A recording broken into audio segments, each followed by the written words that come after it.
For the ingredients of this very simple spaghetti bolognese, which is not 100% homemade, that's due to the sauces we're going to be using. Now, the main brand you probably know in the shops is Dolmio's. We won't be using that one today. We're going to try a different one, which is a tomato and chili one. It's a new Italian brand. So that's the sauce we're going to be using today. Obviously you're going to need spaghetti, very important. You can either use this one or fresh spaghetti, whatever your preference is. We'll also be throwing in some mushrooms, fresh red pepper, and one fresh red chili. Now be careful with chilies. The larger the chili, the less spicy or hot temperature it's going to be. The smaller the chili, the hotter it's going to be. The bird-eye chilies are very, very hot. So I'd be careful with these. It depends on what your palate preference is. So that's your chili. You're going to be using some fresh basil. Make sure you wash that before you put it into the meal. You're going to be needing extra virgin olive oil. Normally I put that in with the spaghetti to prevent it from sticking together. But for a more healthy alternative, we're going to be frying the meat with this here. It's a very light oil-based new spray. Putting it into the pan we'll be frying with. And the most important part of the spaghetti bolognese is what meat you use. And this here is steak mince. Now if you use the cheaper version of mince, you're going to get what I would call chewing gum meat, which is very fat particles in with the meat, which is cheap and of low quality. So always ask your butcher for steak mince. Okay, first you start by cutting your red pepper. By using a knife, cut around the very top of the pepper. Once that's done, simply pull it out. Once you have that done, if there's still little bits inside, use your fingers to pinch at the side to remove them. This removes any seeds that may remain. Okay, then if you don't have one of these devices, obviously you can use a knife, but I'm going to use this just to make it quicker. It gives us nice slices of pepper. You want small slices of peppers in the bolognese, otherwise it becomes too overpowering, unless it's your preference that you like a nice crunchy pepper in your bolognese, but I don't like the pepper being the main focus.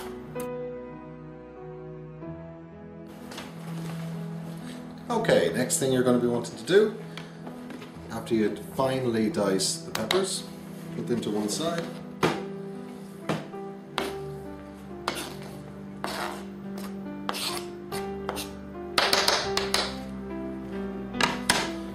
Chili. Obviously it depends, you can put the seeds in if you want. Remember, the seeds are what contain the real true temperature of the chili. That's where the seeds are.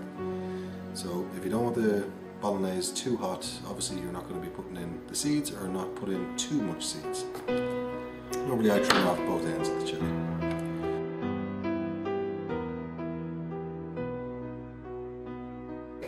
There's our mushrooms all chopped up. We'll also put them to one side.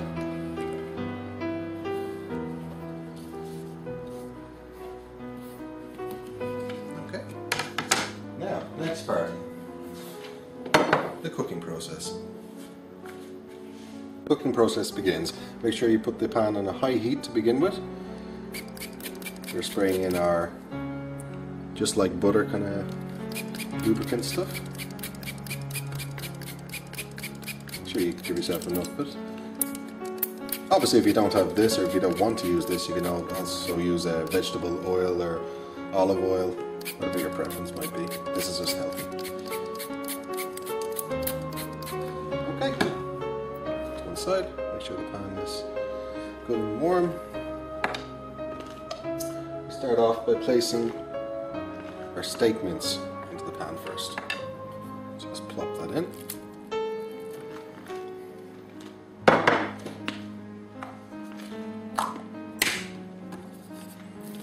Make sure you break it up. You want the heat to be evenly able to penetrate the meat, so you don't want any rare parts throughout the meat.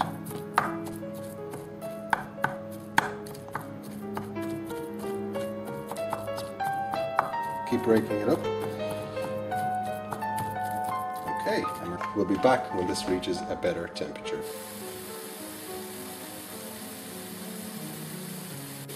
Yeah, this has been frying up here for at least 5-6 minutes now. The mince has gone from a reddish colour to a nice light brown colour, which suggests it's pretty much on the way. So when that stage arrives, what you want to do is add your peppers, mushrooms and your chili into the mix.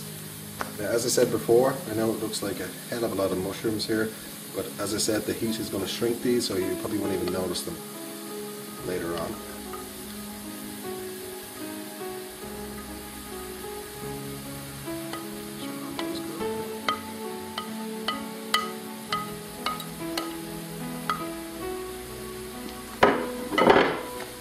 Make sure you mix this in with the mince.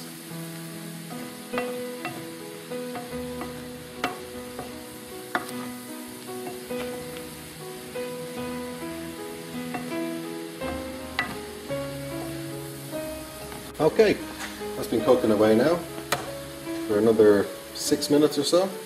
As you can see, the mushrooms have all shrunk in size. They're all very small now. So the next step is to add your sauce. Obviously, if you know how to make homemade tomato sauce that will taste good, then use that. If not, go to the shops and buy some. Open this up. Put the sauce in there.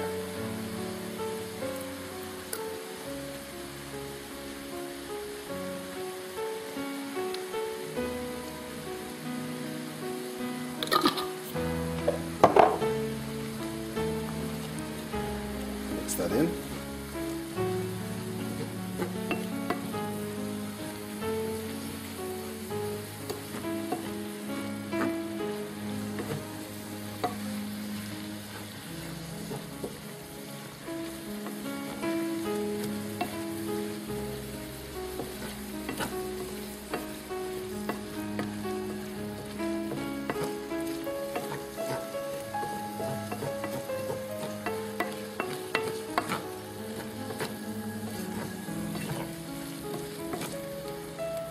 Okay, at this point now, you're going to want to turn the heat from high down to about medium, halfway. And you're going to let this simmer away, bubble away to itself for the next 10 minutes or so.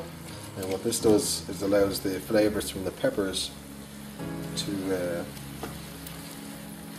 go out into the sauce and the rest of the meal itself. Lets the peppers' juices flow, so to speak.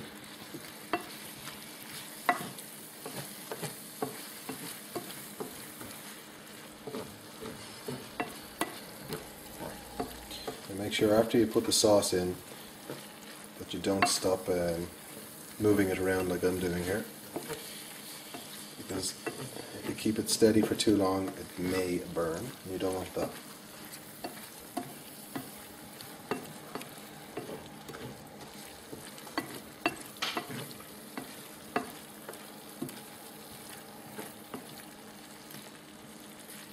Oh, the temperature is starting to go down.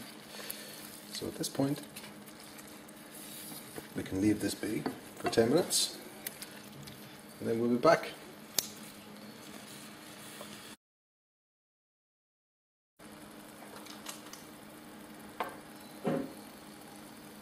Okay, that's been simmering away on a medium heat now for the past 5 minutes.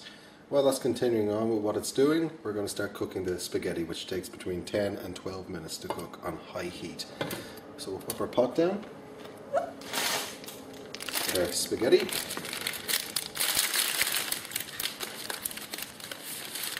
what I tend to do when I'm making the spaghetti side of things, I like to break it like so.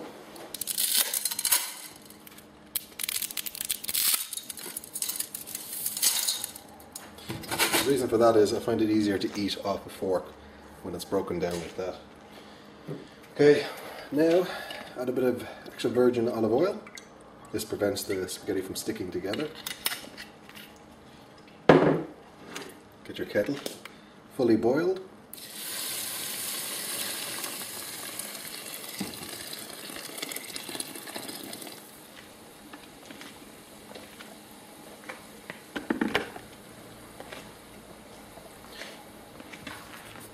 quick little stir.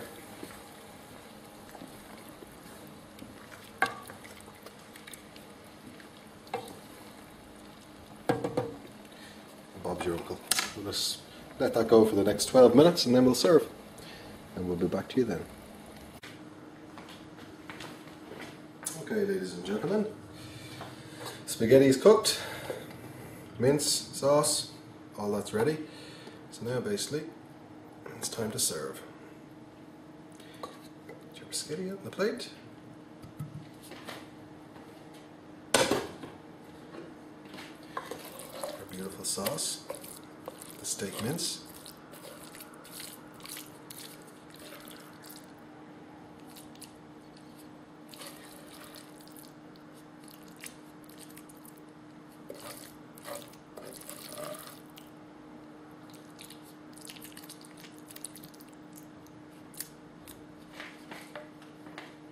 And what you want to do is, if you like, get some nice grated red cheddar cheese, or Parmesan cheese, whatever you like, and basically sprinkle on top.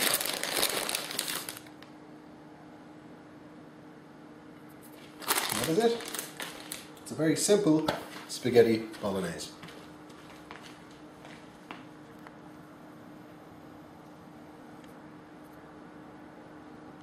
Tune in next week so we'll show you how to make and bake a quail.